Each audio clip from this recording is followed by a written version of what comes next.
აქ არის 2 გექტარი, ეს ვაშლის ნარგავი გავაშენეთ ჩვენ ადგილზევე დავამყვრეთ, ეს იყო ოჯახური იჯარა 20 წლის წინავე. და ჩვენი გაკეთებული არის. 20 წლის მანძილზე კი საერთოდ ასეთ რამეს ფაქტს ადგილი არ ქონია.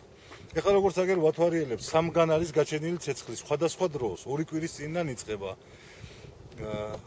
პირველი არის გაჩენილი აი იქ რომ მოსული არის აი აქ უკვე ვეღარ გადაიტანა ქალის მიმართულებამ შეწყვეტილია. მეორედ აი ეგ სათევზეთ ყურებზე გვაქვს ხოხი, აგერ უყურებთ აქედან იმ ზეგანზე არის წაკიდებული ხოხის ზემოდან. რომ ქალის მიმართულებით ხოხი დამწვარიყო. იქ მწყებს მიასრო და გვერდზე წყალი არის და ადვილად ჩააქრო ის. მესამედ უკვე ეს არის გუჩინწი რომელიც დაიწვა, გავრცელებული არის აი ამ კუთხიდან და მთლიანზე მოდებული არის და მე უკვე ზევით არ მე.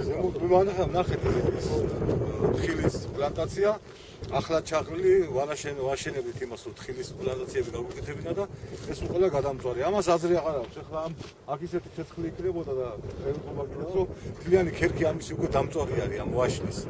1 საათის წინ ეს ამბავი რომ გახმაურდა მე დამირეკა კახეთის საინფორმაციო ცენტრმა და მქონდა საუბარი ამ ფაქტთან დაკავშირებით რომ ფიქრობ რომ ეს არის მიზანმიმართულად გაკეთებული, სანამ ჟურნალისტი მოვიდოდა აქ და სადამ ამ საკითხებზე ვისაუბრებდით, აქ გზაში მოგვაწია ძმისშვილმა დამირეკა რომ ახლა აქედან დაახლოებით 1 კილომეტრში ვენახი სადაც ამაქვს, იქ იყო ცეცხლი მიკიდებული და აქამდე არც არაფერი მეთქვი, არც ვაპირებდი ამის თქმას რომ ამას რომ ხელისუფლება იქნება თუ ვინმე ბოროტი გააკეთებს, იმას სათქმელიც რაღა არის, რა ვიცი,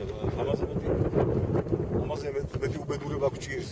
ვიფიქრობდი ესე წაუღია წყალს, რაც არის მეთქი, მაგრამ ეთქობა არ აჩერდება ის ვიღაცა ვინც არის, არ ვიცი როგორ გითხრა. ამას ეს კალისტრებით ვერ ჩავაქრობ.